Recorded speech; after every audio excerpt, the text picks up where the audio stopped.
Hi everyone, I am Mark James C. Hantal from BT Garment 1A. Now I am welcome you to join my simple lecture about the topics in mathematics in modern world. This topic is all about lesson 1, patterns and numbers in nature and the world. Pattern is defined as regular, repeated, regular forms and designs. Patterns in nature are visible, regular forms found in natural world. The pattern sometimes can be modeled mathematically. So basically, the idea of pattern is everything you can see can be pattern. For example, the buildings and the skyscrapers, floor tiles and shoelaces. This is kind of pattern. Symmetries, spiral, waves, sterilization, stripes, trees, feathers, poems, and cracks.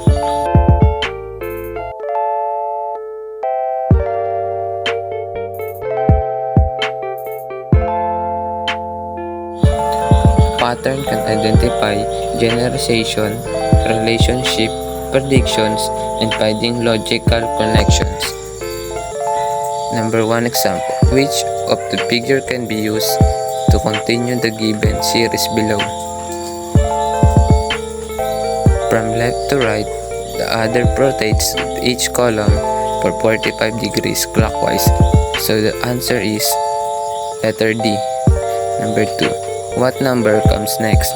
1, 3, 5, 7, 9. So in each term, 1 to 2 are more than other previous terms. So therefore, the next number is 11. Pattern indicate a sense of structure and organization that exceed only on humans that are capable of producing this intricate, creative, and amazing formation.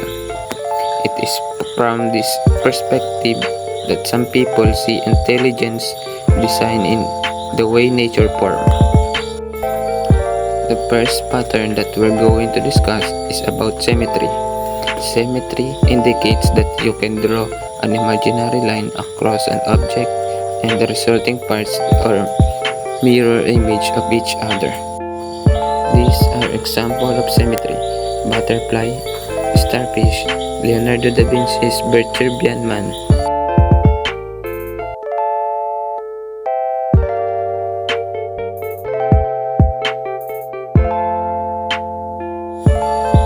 The smallest measure of angle that figure can be rotated while still preserving the original position is called the angle of rotation.